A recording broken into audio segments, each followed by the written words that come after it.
I have recently watched that movie Oppenheimer, which is obviously one of the summer blockbusters. I've also watched Barbie, which we can talk about in another video if you want me to. Give me a like or give me a comment if you want me to talk about Barbie. However, I wish I could be one of those people who do like those long essays on YouTube, who do like half an hour or hour long or even sometimes more than that essays. Like I once watched an essay about Twin Peaks which was like 4.5 hours long. So that was a great interpretation, by the way, if you find that. However, let's talk about Oppenheimer, and I wanna maybe cut it into little snippets and just take a little kind of topic that I want to talk about of the movie, because there's so much in it that I could talk about, and I figure it's kind of very long for such a video. So let's just start by talking about the apple in the Oppenheimer movie. You know, my German teacher once said, you always have to ask yourself, what does an apple mean in literature? There's often apples in any sort of literature, if you want to like consider a film a part of literature. I sort of do, because you do have a script. So there's this apple at the beginning, which Oppenheimer kind of injects with some sort of liquid or chemical. I'm not sure if they say on the movie what it was.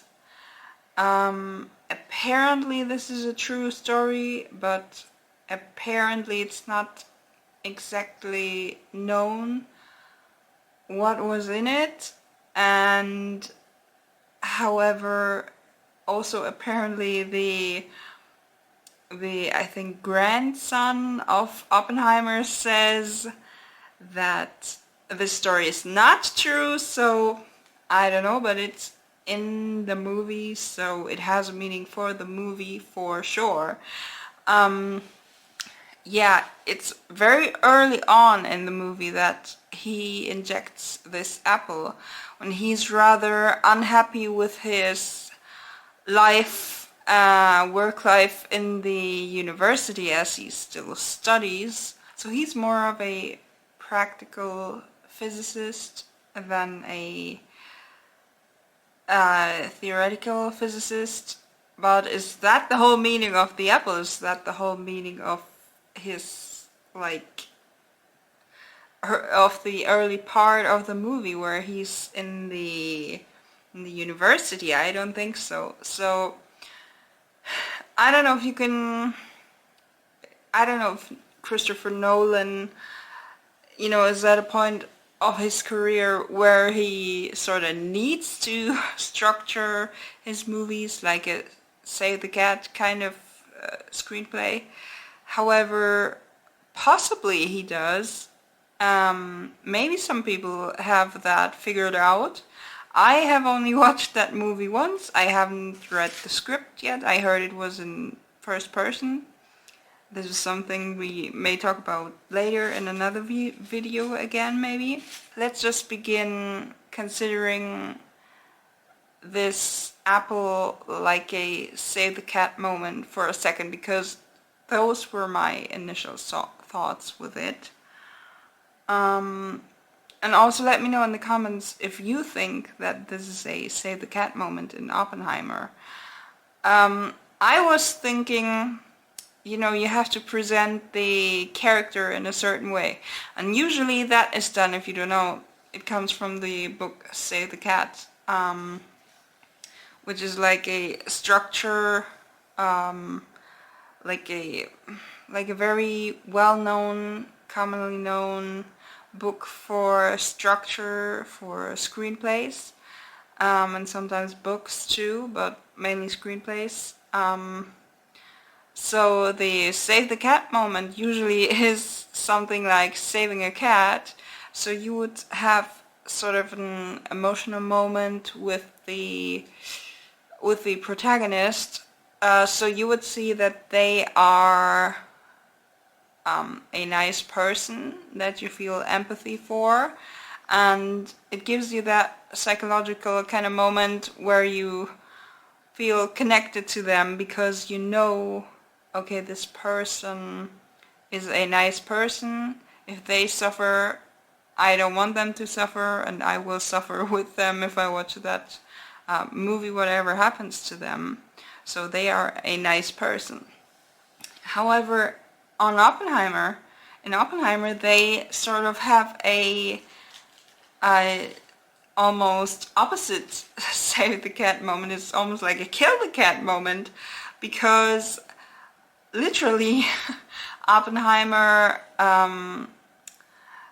we're talking about the character, not the real person here, right? So we don't know whether the real Oppenheimer tried to kill somebody or tried to hurt his, like, it was his lecturer, his sort of teacher. Yeah, we don't know whether he tried to just like only poison him, or whether he tried to kill him or to hurt him, or we don't know exactly. We just know, okay, this is not the nicest gesture that you sort of can do at all. Maybe this is the worst gesture that you can do, maybe the worst thing that you can do to hurt somebody in a way. And so the Oppenheimer character then regrets it. The Oppenheimer character, well, I was thinking, is that the save the cat moment? Because is the Oppenheimer character characterized by that? How, in a way, judgy or not judgy is that movie?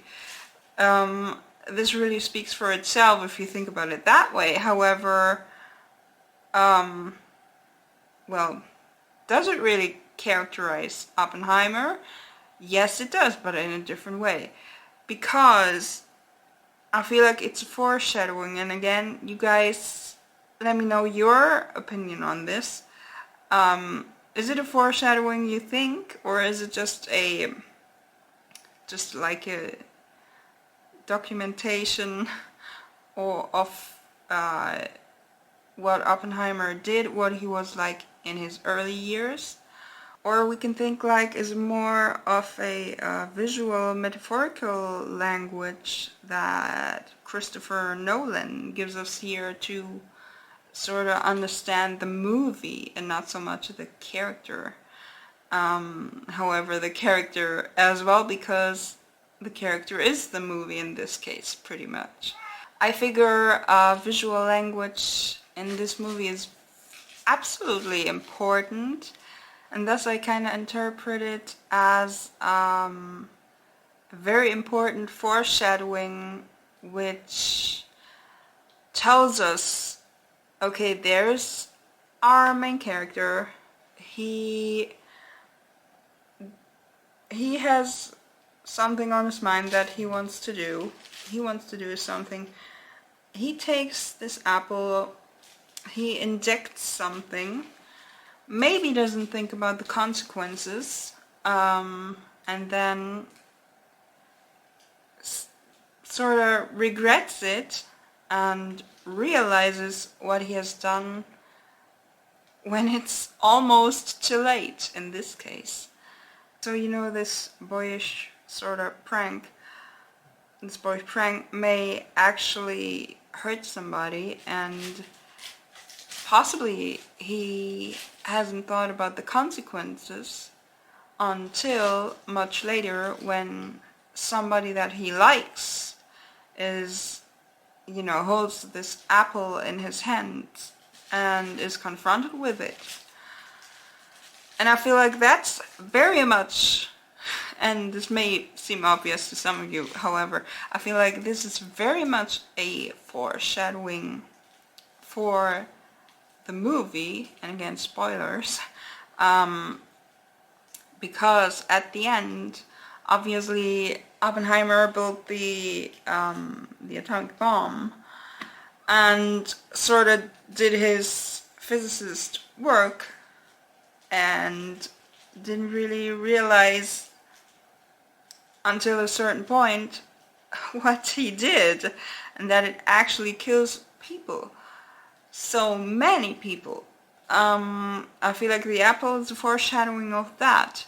Remember when they already dropped the atomic bomb on the, I don't know, 1 or 2 cities in Japan? I mean, at the end they did 2 cities, but I don't know. When Oppenheimer gives his speech in front of his like team or whatever, I don't know if they had already dropped 1 or 2 bombs at the time. Remember how they were, it feels like their main goal on this movie was to test it, to build it and then to test it. And then, yeah, it gets dropped, and it's not only a threat, it's a real thing to actually, you know, to actually hurt other people with it. So I feel like that's pretty much a foreshadowing of what will happen later in the movie. The apple is a foreshadowing, and then Oppenheimer has created the bomb with his team. The bombs have been dropped, or 1 bomb, I'm not sure. He holds a speech, and then in his head he sort of visualizes, okay, what's going on? What's going on? What really happened there in Japan? Look, I look at the people I like and love, and actually I'm seeing how they are hurt. And this is pretty much, you know, he looked up to Niels Bohr, so he liked Niels Bohr for sure, and he looked up to him, and so he must have regretted so much that what he did with the apple. So in a way, possibly the apple on that movie was the microcosm, and the atomic bomb was the macrocosm. I guess that's how it's meant. So the apple uses that visual language as like, okay, I did this, Oppenheimer did this, and somebody I like might get hurt from this apple. Then I built the atomic bomb, and so many people, whether I like them or not, might get hurt, and he feels for them. Also, I was wondering about one thing. The apple, this might be, you know, this is just a question, I'm not trying to overanalyze here. However, the apple in this movie is green, whereas I would think in many, if not most, other movies where apples are important, I think many times they're red. So I've been wondering if possibly the color could mean anything, like green immaturity or something. I'm not sure about this one at all. I'm not sure about anything at all, but this one mostly, for sure. You guys let me know your opinion. Do you think the color of the apple has a meaning? I'm not sure about this one. So that's really my interpretation of the apple and its meaning. If you guys have any thoughts that you would like to add on, please comment them down below. I would be super interested to hear all of your opinions about what the apple in Oppenheimer means. This is a very specific topic, I realize. And yeah, you guys, I want to talk about more of these kind of things. In Oppenheimer, because that movie just completely blew me away, and I cannot stop thinking about it, so I just really want to share those thoughts, if you don't mind. And yeah, give me a like if you want to hear more about that. I would also like to talk about some other parts of the structure, I guess, or of just the movie overall. Let me know if you want to hear more about that. Give me a like. Leave me a comment. Even if you just say hi, please help me with the algorithm.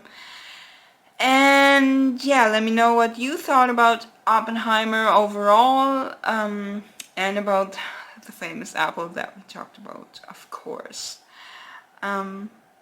Yeah, see you soon. Thank you so much for watching, and I hope you enjoyed it. Hope you enjoyed Oppenheimer as well. We'll be talking about this much more, hopefully, if I find the time to make those videos.